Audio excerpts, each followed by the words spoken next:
I was literally the wallflower. The girl that stands in the corner at the party, talking to no one, looking really awkward, waiting to see if anybody will just take pity on her and go talk to her. Yeah, that was me. I tell that story now, and people usually don't believe me because I make a living out of speaking in front of people and out of being visible. But that doesn't mean that who I am and the inside has really changed. I'm still the same introverted, shy girl that used to wait in the corner for somebody to come up and talk to her. In fact, I tell people that if left to my own devices, I would just sit on my bed with a good book and have just my kids and my husband approach, and I would spend the rest of my life hiding from the world if left to my own devices. However, I have learned and understood some things that have helped me come out of my shell a little bit, understand that I can still be myself and be visible, and understand also that there is a certain strength that comes with being an introvert. So, are you ready to talk a little bit about how to be confident as an introvert? I figured you might. Stick around. We'll talk about that and a few other things here on Sincerely Speaking. Okay, so I have a new offer for you. I normally offer you the opportunity to have a 30-minute conversation with me, clarity and confidence call, if you will, where we just chat for 30 minutes about what it is that's going on in your life, what your goals are, where you want to go, and how to get there the fastest, leading yourself to greater success than you ever thought possible. And that offer is still on the table, but today I have something special to offer you. I have just recorded a short video on the 3 steps to becoming impactful. If you know that there's a message that you get to share, but maybe you're letting your introversion get in the way, or maybe you don't think you have what it takes for anybody to listen to your message, or you just may be unclear on how to start or how to approach it, then this video is for you, because we will talk about the 3 simple steps that can take you from feeling like an imposter to being impactful, from feeling like nobody really listens to you or like you don't even know why people would, to making a good, positive, influential impact on other people's lives, and to help others go through transformations that will make their lives better. So if that is what you've been looking for, then go on over to Instagram and find me at marcy.amaro and send me a DM with the word impact, and I will send that video your way. All right, so yeah, you can always go to my website marcyamaro.com and schedule that 30-minute call, but right now I would love for you to take advantage of this short video that walks you through the 3 steps for anybody, including introverts, to be impactful. See you there. So before we dive into how to be confident as an introvert, which is what we're going to be discussing today in this conversation, I just want to clarify a couple of things. First of all, being an introvert does not necessarily mean that you lack confidence. There are a lot of very confident introverts out there. I would like to include myself in that group, but just because you might not be an extrovert who's out there looking for people and connecting immediately with people and more outgoing in a certain way, right? That doesn't necessarily mean that you are automatically lacking confidence. So very often as introverts, we buy into this notion that because we're introverted, we need more confidence, or that because we're introverted, we can't get as far in terms of leading or in terms of guiding others as extroverts can. And that is not the case. That is really not true. And part of the things we're going to talk about in a minute here is some of the advantages that we have as introverts that extroverted people don't have, right? So that is the first thing I want to clarify, is that being an introvert does not necessarily automatically mean that you lack confidence, or that confidence is something that you have to work on or work hard around. You might actually be a very confident introvert in some areas, right? Now, that goes back to what I always say: nobody's confident at everything, but everybody's confident at something. So it doesn't matter how you might feel generally in certain scenarios. I am willing to bet that there is at least 1 or 2 areas, probably more, in which you feel very confident and where you can talk confidently and express yourself fluently and articulately, and people will listen to you because you are an expert in that area, because you feel very comfortable and very competent in that area that you're addressing at the moment, right? So this idea that certain people just need more confidence, period, I reject that idea. We can all use more of a sense of confidence, more of a feeling of confidence in certain areas, because there's no way that we can feel confident at everything. Like, take the most confident person on the planet, whoever you can think of right now. I know we all have our mental image of someone that we identify as being ultra confident, right? So take that person, grab them, and put them in a scenario that is completely foreign to them, especially if it's a high stress scenario, and see how confident they're going to be. Like, take, I don't know, a lawyer who's really confident in the courtroom and place them in a hospital room to deal with a surgery, right? And or put them in a rescue situation where they have to rescue someone from a fire, or put, you know what I mean? So everybody has a certain area of competence where they feel really confident and they show that. But that doesn't mean that they're always confident at everything. And that incessant pursuit for the ultimate confidence that is always there, that it's unwavering, it's part of what keeps us actually feeling stuck and spinning our wheels sometimes. So let's remove that idea that we can ever be confident at everything, or that there's anybody on this planet who is, because that is just not the case, right? And so the third thing that I would like to clarify before we dive into how to be confident as an introvert is that this notion of being introverted or extroverted, it's a little bit misguided and it's a little bit skewed. And here's what I mean. And I'll tell you a little story to kind of help frame it, right? When I was little, I used to be the kid that would put on shows for her family. Me and my cousin would dance in front of people, and we would put on all these Saturday night fever type dances and just do all these things to garnish the attention from the adults around us. Does that sound like an introvert? I don't think so, right? And even beyond my family, I was the precocious kid who volunteered to answer the phone at her school, who would go and greet people when they arrived places. Like, I was very outgoing and I was very into people. But there were some experiences in my life that I don't have the time to get into right now that led me eventually to identify as an introvert. And that is the label that I've accepted for myself for the rest of my life, right? So from those moments, those experiences on, I shifted and I transformed from a kid who was obviously and evidently extroverted to an adult who identifies as and acts as an introvert, right? And even if we look at how an introvert processes information or replenishes their energy, I fit all the definitions of introversion, right? I need time by myself in order to recharge my batteries. I process things internally as opposed to verbalizing them and externalizing them. And there's a lot in the way I act and in the way I behave that solidifies and confirms the notion that I am an introvert. However, there's a lot of other things that I do, like speaking in public, like having been a teacher for so long, like loving meeting people, right? That don't necessarily fit the typical notion or the typical idea of what an introvert is like, looks like, or acts like.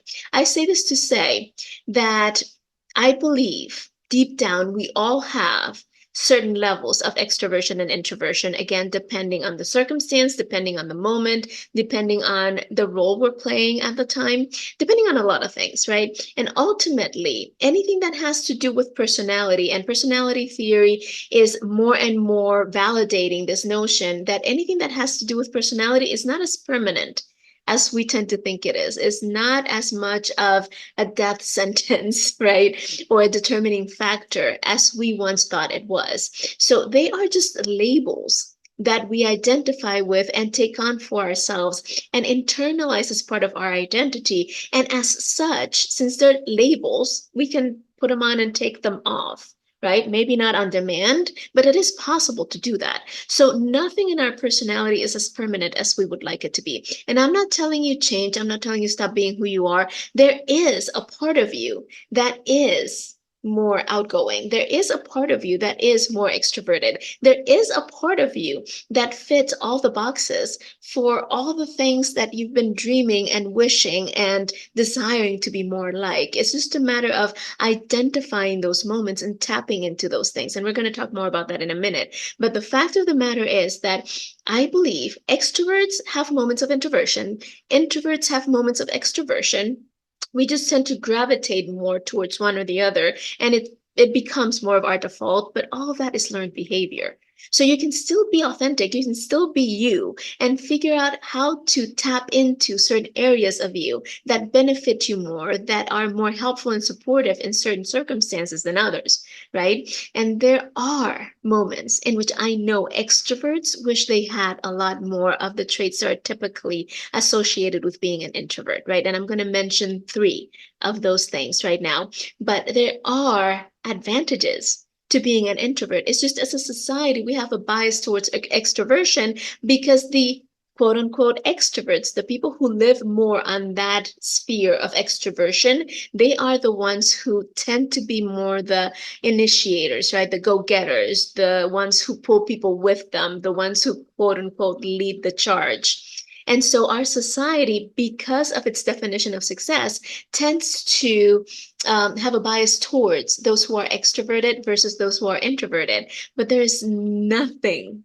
wrong with introversion, just like there's nothing wrong with extroversion, right? There is nothing wrong with either one.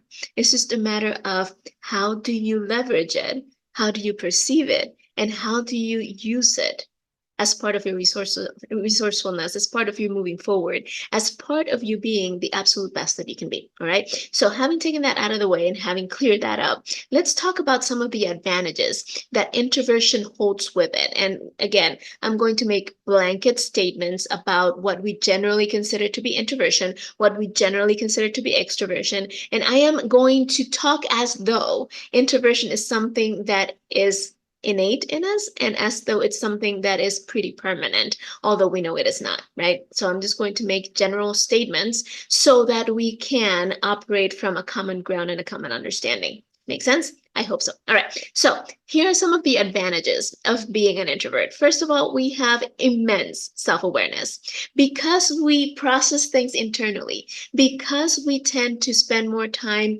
in silence and in retrospection, we have a greater sense of awareness, of self-awareness, usually, than most extroverts. That means we are really clear on what we are, what we are not, on how far we're willing to go, how far we're not, on the things that make us strong and the things that make us weak, on the things that we do really, really well, and the things that we do that they're not so good, and the things that we just can't do. So we have a greater level of self-awareness, which allows us to work on our strengths as opposed to our weaknesses, which allows us to recognize some of those weaknesses and figure out how to compensate or how to make up for those weaknesses with maybe resources, with maybe teams, with maybe delegating to other people, with maybe getting more training, whatever the case may be. But we tend to recognize our limitations a lot faster and a lot more efficiently than the quote unquote extroverts, right? Which is a good thing.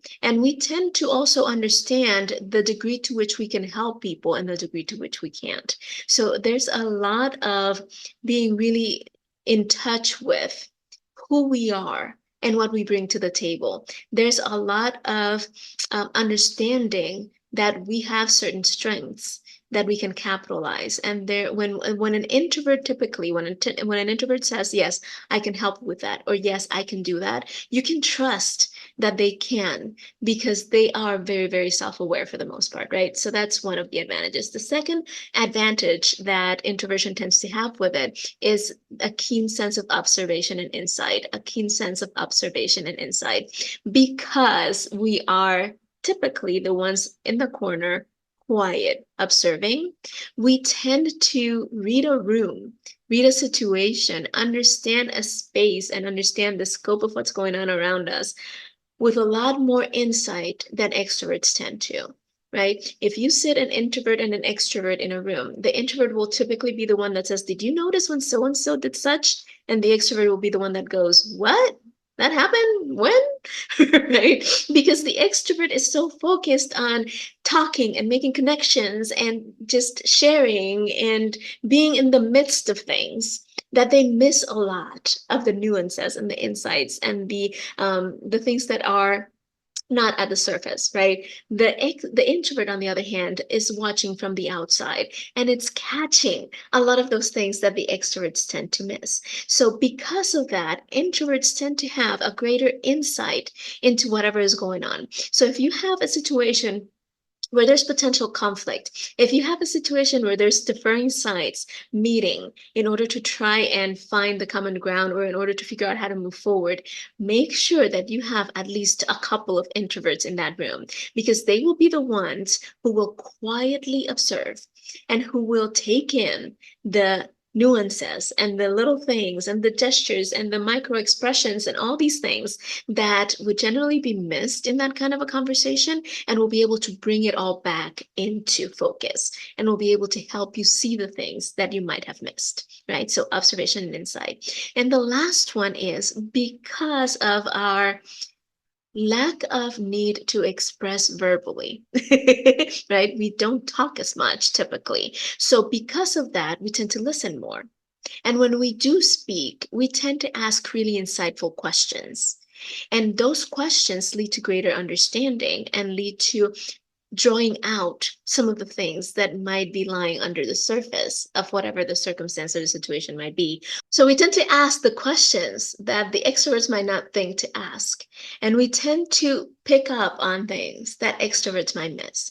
And so that sense of being able to listen and to ask insightful questions and to be able to draw out some of these things that might be hidden under the surface make introverts a winning point and an advantage when you're in a confrontational space or really just trying to get to the bottom of things, right? So don't discount introversion. In fact, I know that there's a lot of extroverts who wish they were a little bit more self-aware or who wish they had more insight into certain things. The way to do that is tap into whatever level of introversion you might have, right? And in that same way, as introverts, very often we wish we were more outgoing or we wish we were more like an extrovert in one way or another. You do have that in you. And we're going to talk a little bit more about that in a second. But you can tap into the advantages and the pluses of either one of those personalities. So now let's get into the nitty-gritty of it. How do we come across more confidently as introverts? And I know that that is really the crux of it, right? It's not necessarily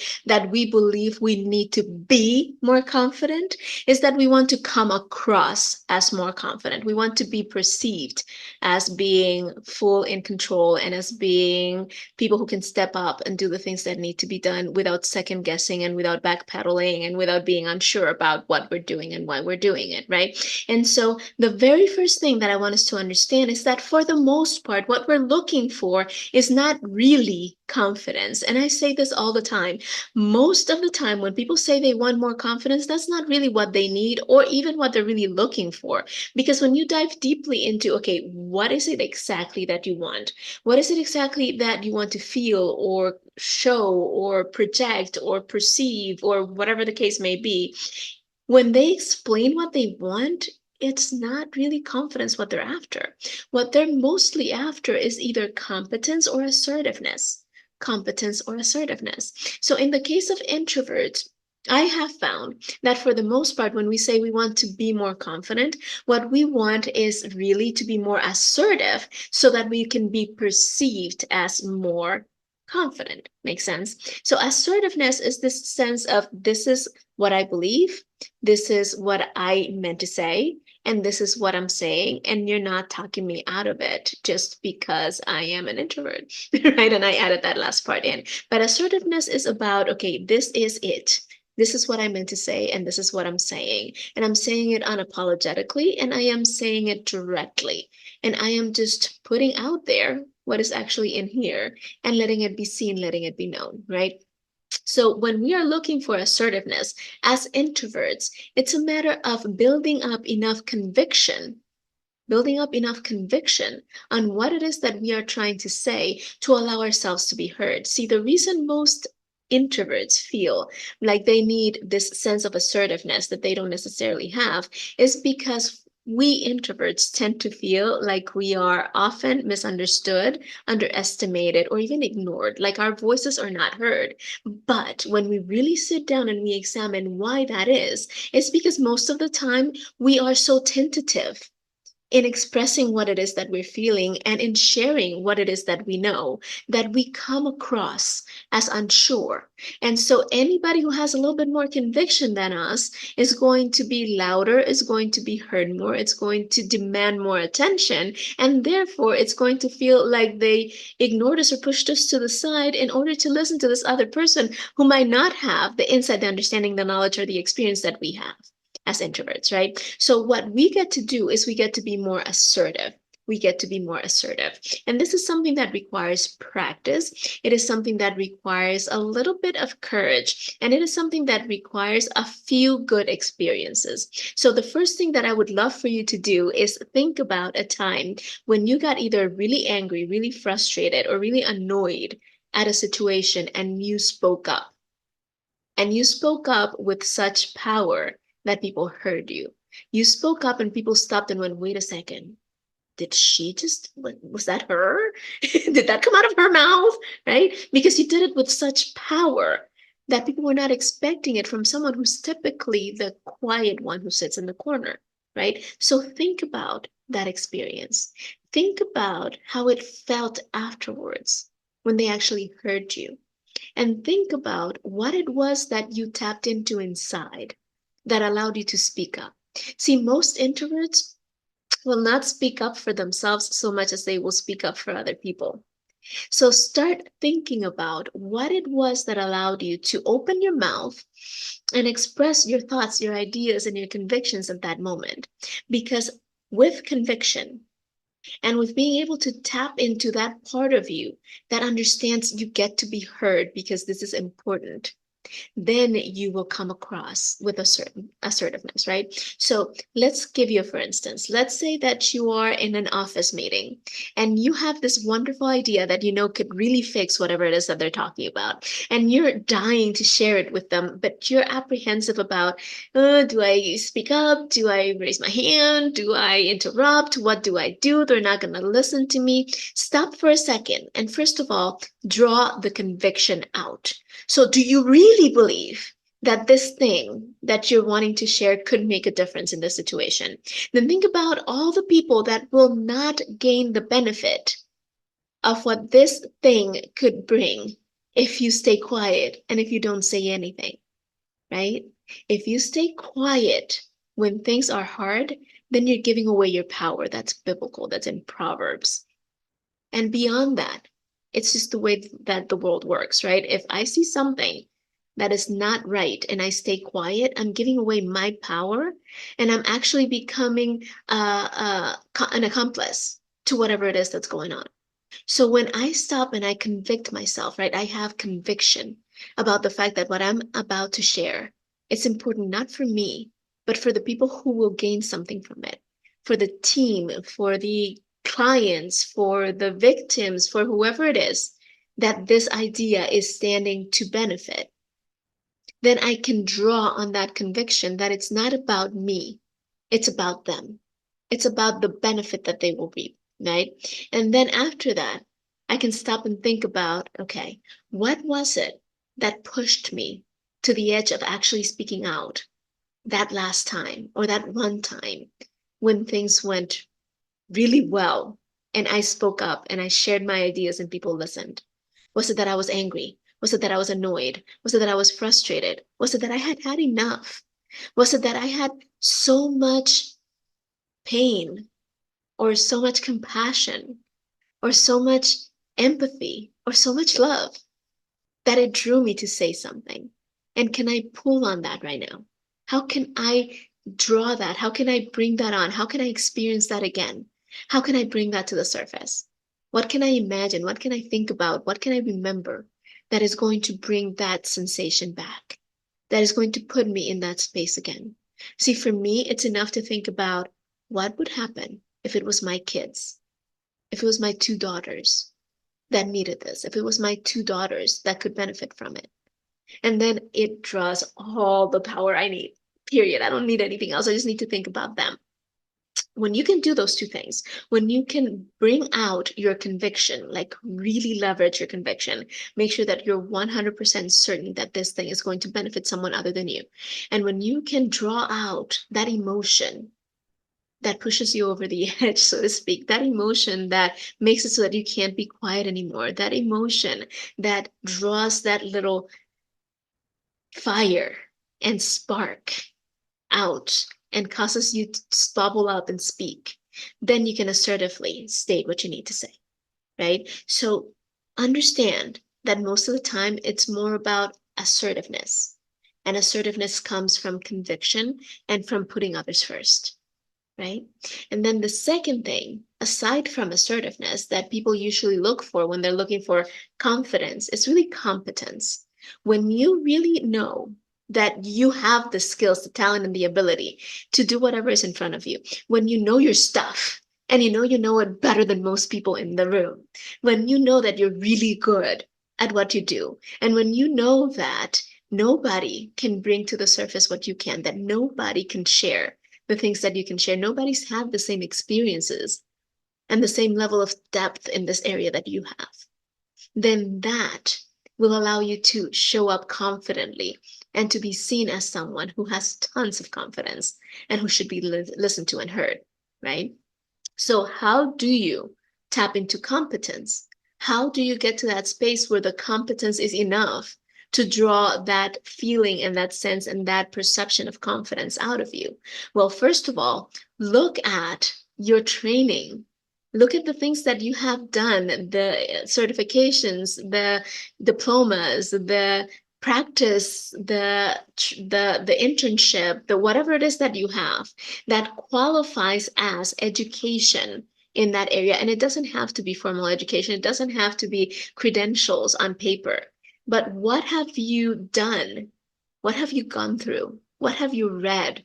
What have you studied that gives you the edge in this area? And draw that out. Maybe even write it out in front of you. Put it in a piece of paper where you can look at it. Remember going through those experiences. Look at how far you've come, how you were when you started and how you are now. And see how much growth you've had. And understand that the people in front of you have not had those same level of experiences as you have. So it's worth sharing what you have experienced and what you have gone through and what you have learned, right? Second, it's look at your practice in the area, right? So have you done something similar before? How many times? What have you learned from those experiences? What can you bring to the table that nobody else can because they haven't gone through that same experience as you? Right? And third, understand that the insights that you have into your strength actually validate your competence, right? You have certain areas of strength and you know what those are. And I'm willing to bet that most of the things you're really, really good at have drawn on those strengths. So go back and revisit those strengths and understand that you do have a lot of areas in which you are better than others, in which you have more experience than others, and in which you have a greater level of skill than others. And don't be afraid to tap into that and to show up with the sense of confidence that comes from knowing that you know your stuff and that you know your stuff really well. And that when you decide you're going to do it, you do it and just get to it, right? And so that is a big part of it. Is draw out the competence by understanding that when you have had deliberate practice, when you have had some sort of training, and when you have had experiences in that area, then that puts you past the point of needing any kind of validation or confirmation. You just get to be and you get to do and you get to share, right? And then finally, when it comes to confidence as an introvert, here's the one thing I'm going to say. What we need is not confidence. It's the courage to step out and do it, even if it's just once. Because once we do it once and we see that we come out at the other edge, at the other end, I should have said, we come out at the other end, still alive, haven't lost any limbs, we're still intact. We said what we wanted to say, and so we got it off our chest. And chances are that once we got it off our chest, people were glad we did because they probably didn't see it the way we see it. Then that validates the fact that our voices get to be heard because everybody's voice gets to be heard, right? So here's the thing. How to be confident as an introvert. First of all, recognize that introversion does not necessarily mean lack of confidence. Secondly, take a second to recognize and be grateful for all the advantages that come with being an introvert. Thirdly, understand that personality is not permanent and your introversion isn't either. We all have moments of extroversion and introversion. You can tap into those moments when you have acted in a more extroverted manner to help you fuel those moments in which you want to be a little bit more extroverted.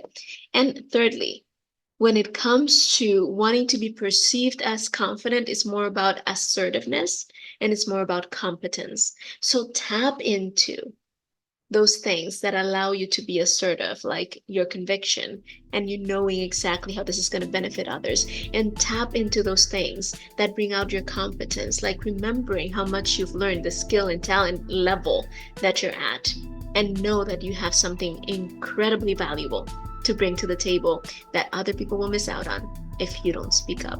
And as a little added bonus, here's the thing: people are not concerned about you, they're concerned about them. So if what you have to say will benefit them, they will listen, regardless of what you have to say or who you are or how introverted you think you are. So stop worrying so much about how you're going to be perceived. Stop worrying so much about how you're going to come across. Because even if you say it with your hands shaking and your voice trembling, when you add the value that you get to add, people will listen and they will commend you for speaking out. All right? So go out there and be the best introverted person that you can be. And if you want some support with that, I have great news. I have just started a brand new group called the Impactful Introverted Incubator. And it is a Facebook group in which we are going to help each other tap into all those areas of being an introvert that support us in being superheroes to someone else, that allow us to be a new breed of leaders, and that allow us to lead in a way that is non-conventional but also very powerful. So if you're interested in joining that group, just add a comment that says, "Let me in," and I will get you all the information. Sorry, or you can just go to Facebook and search it, the Impactful Introvert Incubator. Can't wait to see you in there. And we will chat next time here on Sincerely Speaking. Share this with someone you love. Talk soon.